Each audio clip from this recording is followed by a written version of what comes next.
Mamma mia! Hello guys and welcome to the video number 7. Alors dans cette vidéo, on va apprendre à utiliser ce qu'on appelle ici des variables. Lors de l'écriture de programme, on est parfois amené à pouvoir stocker des valeurs de manière temporaire. Voilà ici les variables qui vont venir nous rendre ce service. Ok? Alors ici, on va créer tout simplement une première variable qu'on va appeler ici nombre 1 et qui va stocker une valeur numérique, à savoir ici 5. Alors pour le faire en langage C, c'est très simple. Il suffit d'abord de mettre le type de la variable. Étant donné que 5 représente un entier, on va dire ici integer, comme ici entier pour les amoureux de la langue de Shakespeare.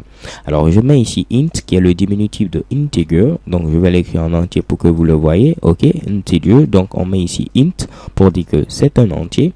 Ensuite le nom de la variable, donc je vais l'appeler ici nombre 1. Et je vais adjoindre à cette variable la valeur 5. On parle ici d'affectation. Ok? Donc ici, récapitulons tout ce Mitsubishi.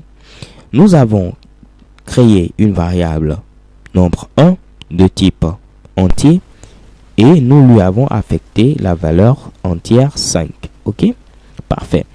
Essayons maintenant d'afficher cette valeur. Donc on va utiliser la fonction printf et on va dire ici nombre 1 est égal pourcentage d nombre 1. Ok? Alors, printf, comme je l'avais dit, signifie ici print format. Donc, afficher une chaîne formatée. Ok? Alors, ici, nous demandons à afficher d'abord la chaîne de caractères nombre 1, ensuite le signe d'égalité, et pourcentage d nous permet ici de pouvoir formater tout simplement l'affichage d'une valeur entière. Ok, donc ici en mettant pourcentage d, on indique tout simplement que nous allons afficher à ce niveau une valeur entière, en l'occurrence ici la valeur contenue dans la variable nombre 1. Ok, alors testons ce résultat en cliquant ici et chez bam, on peut voir apparaître ici nombre 1 est égal à 5.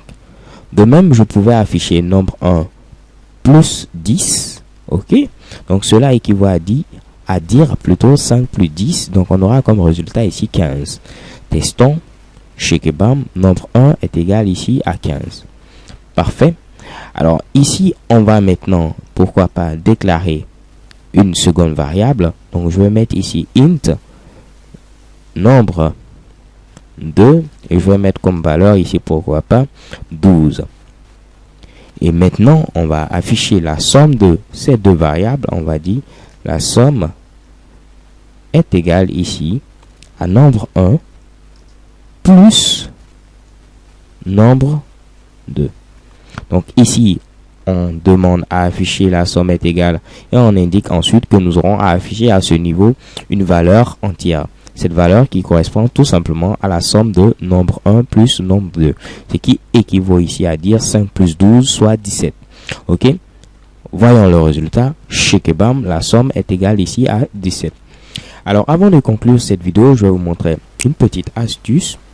Ok? C'est que les programmeurs sont souvent lazy, sont souvent paresseux. Ok?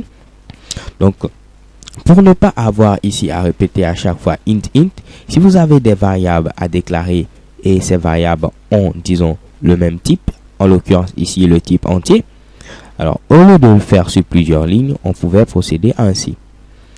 Alors cela signifie quoi? Je vais déclarer deux variables, nombre 1 et nombre 2.